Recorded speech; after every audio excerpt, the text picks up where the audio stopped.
بسم اللہ الرحمن الرحیم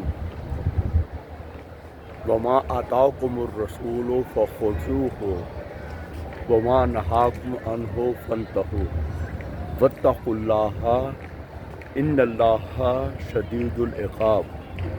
السلام علیکم میرے بہن بھائیوں، میرے عزیزوں، جو اللہ کو پسندیدہ راستہ ہے اس کے بارے میں آپ سے گفتگو کرتا رہتا ہوں، اور یہ عرض کرتا آ رہا ہوں کہ رسول خدا کی اطاعت بلندی کے مقامات ہیں۔ جتنی رسول خدا کی اطاعت کریں گے خدا ہمیں اتنی ہی بلندی عطا فرمائے گا۔ بس رسول خدا کے بارے میں نہ کبھی شک کیا کریں، وہ جس حالت میں فرماتی ہیں ان کی بات مان لیا کیے کریں، یہی آپ کے لیے نجات کا موجب ہے۔ تو یہاں پر جو اہم بات کہنا چاہتا ہوں، جو رسول خدا نے بات فرمائی ہے، وہ فقط اور فقط اپنے اہل بیت کے بارے میں فرمایا ہے، اور اہل بیت کے بارے میں بار بار فرمایا ہے کہ انہی سے نجات ہوگی۔ یہ قرآن کے ساتھ ہیں، قرآن ان کے ساتھ ہے، یہ کبھی جدا نہیں ہوں گے۔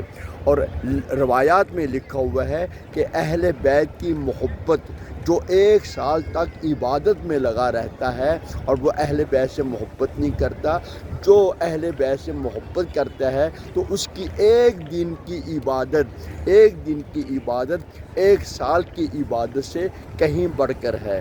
اور آپ یہ جانتی ہیں کہ اللہ تعالیٰ نے زمین و آسمان کو اہل بیت کی خاطر بنایا ہے، اور اہل بیت میں رسول خدا کے وقت جو سب سے زیادہ اہم افراد تھے، ان میں مولا علی تھے، اور ان میں بی بی فاطمہ، ان میں امام حسن، امام حسین، جن کو چادر کے نیچے کر کے کہا کہ ان کی خوشی میری خوشی ہے اور ان کی ناراضگی میری ناراضگی ہے۔ اور اللہ تعالیٰ نے بھی فرمایا انما یرید اللہ لیذھب، بس ان سے ہر طرح کی غلطی کو، خطا کو دور کر دیا ہے اللہ تعالیٰ نے۔ اب جو ان کو خطا کار کہتے ہیں، جو ان کو چھوٹا بناتے ہیں، در حقیقت وہ خدا کے فرمان کی حکم عدولی کر رہا ہے، وہ خدا کے فرمان کو نہیں مانتا۔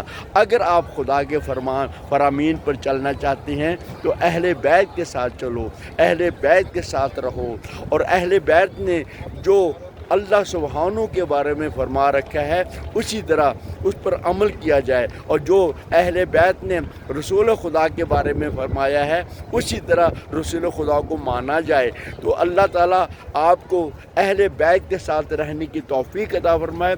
آپ کی جتنی بھی مشکلیں ہیں، جب اللہ تعالیٰ زمین و آسمان، انبیاء کو، ملائکہ کو، ہر چیز کو اہل بیت کی محبت میں خلق کر سکتا ہے، تو کیا ہماری چھوٹی چھوٹی مرادیں، کیا ہمیں راہ ہدایت، کیا ہمیں مشکلات سے محفوظ رہنے کے لیے، کیا ہمیں شیاطین سے محفوظ رہنے کے لیے اللہ تعالیٰ ہماری مدد نہیں کرے گا؟ یقیناً اس کی مدد اہل بیت کی محبت کے ساتھ ہے۔ بس اہل بیت کو مانو اور سب سے بڑے انقلابی بنو، اہل بیت کو مانو اور مظلوموں کا ساتھ دو، اہل بیت کو مانو، غزہ کے لوگوں کے لیے دعائیں کرو، اہل بیت کو مانو، ظالموں سے نفرت کرو، اہل بیت کو مانو، عبادت کو معراج تک پہنچاؤ۔